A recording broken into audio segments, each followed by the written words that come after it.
war isn't always about big tanks and giant armies marching forward. Sometimes it comes down to a single crew, a few rockets, and a decision that could mean life or death.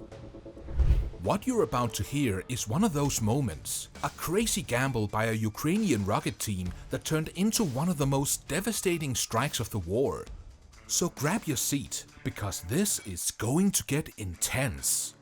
It all started on the night of July 2nd, 2025.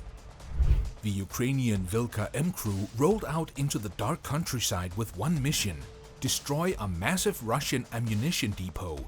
On paper, it was supposed to be routine: fire the missile, pack up, and get out.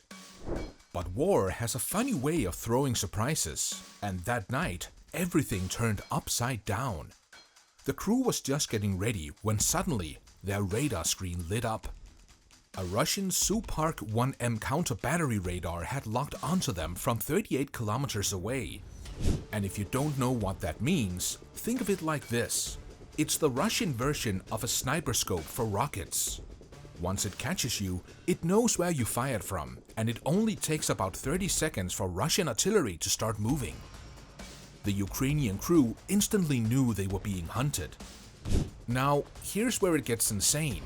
They had already fired a small barrage earlier in the night, and that meant Russian rocket crews were already on the prowl. Based on the usual Russian response time, they had 6 minutes. Just 6. That's less time than it takes to make a cup of instant noodles. The crew chief shouted for emergency launch procedures. Their 12-tube launcher was loaded with 4 precision missiles, each weighing 800 kilos, with warheads strong enough to smash through reinforced concrete. But these missiles weren't press a button and go. Oh no.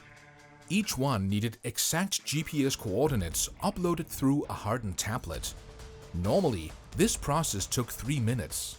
That night, they had to do it in 90 seconds. Imagine trying to type out a text while someone's pointing a gun at you. That's basically what this gunner was doing, frantically punching in numbers as Russian artillery units zeroed in. And then, just when things couldn't get worse, the Russians turned up the pressure. They jammed the GPS signals, filling the air with interference. The crew's tablet flickered, satellites dropped off, and the system went blind. If you've ever had your phone lose signal when you needed it most, multiply that frustration by 1,000. That's where these guys were. With GPS gone, the gunner had to switch to manual input mode. That meant trusting pre-surveyed coordinates, literally hoping that their math was perfect. One mistake and the missiles would miss the depot completely. Worse, the launch position was already lit up like a Christmas tree on Russian radar. And then came the sound they dreaded most, the high-pitched whistle of incoming rockets. Russian Smerch launchers had already fired, 4 minutes to impact. At this point, it wasn't about winning, it was about surviving long enough to fire those missiles. The Vilka M's loading system could prepare 1 missile every 20 seconds, but doctrine said they needed 45 seconds between launches, or the heat could damage the tubes. Well, doctrine went out the window. They were firing as fast as they could. The first missile shot into the sky, a massive roar tearing through the night. Within seconds, Russian radars picked up the launch. The second missile followed just half a minute later. By now, their launcher's thermal coating was cracking, the air was shaking with shock waves, and the driver already had the engine revving, ready to punch the gas the moment the last rocket left the tubes. The third missile screamed upward, glass shattering in abandoned houses nearby from the blast pressure. And then, with Russian rockets just seconds away, they fired the fourth and final missile. As the last plume lit the night sky, the first Russian rocket slammed into the ground just 400 meters away. Shrapnel flew overhead, explosions rattled the earth, and the driver floored it, 30 tons of steel lurching forward as more Russian fire hammered their old position. But the important part? Their 4 missiles were now streaking toward Russian territory. Now, here's where the story shifts to the missiles themselves. These weren't dumb rockets. Each Vilka M carried a sophisticated guidance system with GPS, Russia's own GLONASS signals, and inertial navigation backups. In other words, even if one system failed, another could take over. And they needed every bit of that tech, because as soon as the rockets crossed into Russian airspace, they were met with a storm of electronic jamming. GPS? Gone. GLONASS? Jammed. The missile switched to pure inertial navigation, relying on fiber optic gyroscopes to stay on course. It wasn't perfect, but it was enough. Russian air defense systems like the Tor M2 and Pantsir S1 immediately scrambled. These were Russia's pride and joy, missile killers designed exactly for this kind of scenario. Tor operators locked on at 6,000 meters altitude, firing off interceptors. On paper, it should have been an easy kill. But the Ukrainians had a trick up their sleeve. The missiles weren't flying straight. They performed programmed evasive maneuvers, swerving left and right mid-flight to throw off tracking. Think of a boxer dodging punches while still moving forward. That's what these rockets were doing. Russian interceptors exploded nearby, showering the rockets with shrapnel, but the warheads held firm. Damaged, scorched, but still alive, the missiles pressed forward. By now, Russian air defenses were panicking. Multiple systems tried to engage at once, splitting their fire, breaking doctrine, and reducing their hit chances.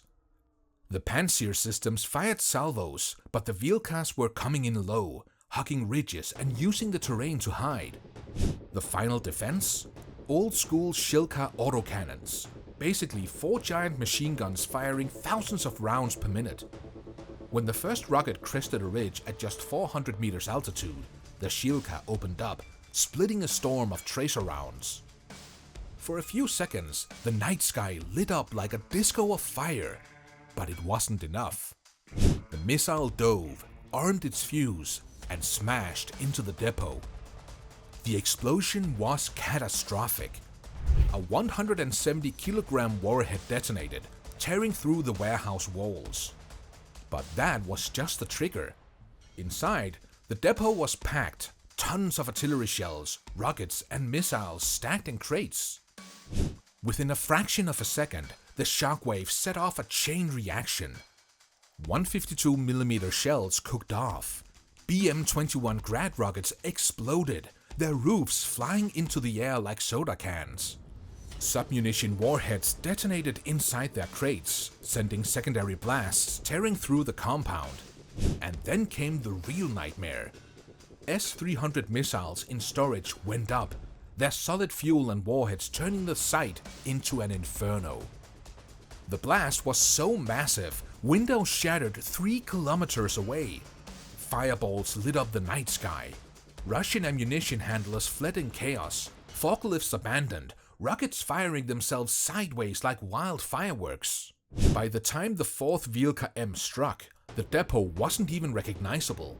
It was a burning hellscape, explosions going off like popcorn in a microwave. Social media caught the mushroom cloud from kilometers away, glowing like a second sun in the night. In total, estimates said 3,000 tons of ammunition were destroyed. That's 3 weeks of Russian artillery gone in a single night. And here's the kicker, it wasn't just the depot that burned. The Russians, terrified of losing more stockpiles, immediately started dispersing their ammunition across smaller sites. And guess what? That made them weaker, less efficient, more vulnerable to the next strike. Exactly what the Ukrainians wanted. A single desperate gamble, 4 missiles under fire, ended up changing the battlefield. Now, let me ask you, do you think the Ukrainian crew got lucky? Or was this proof that smart tactics can outmatch even Russia's most advanced defenses? Drop your thoughts in the comments. And if you found this story as wild as I did, hit that like button and subscribe, because I've got plenty more insane war stories coming your way.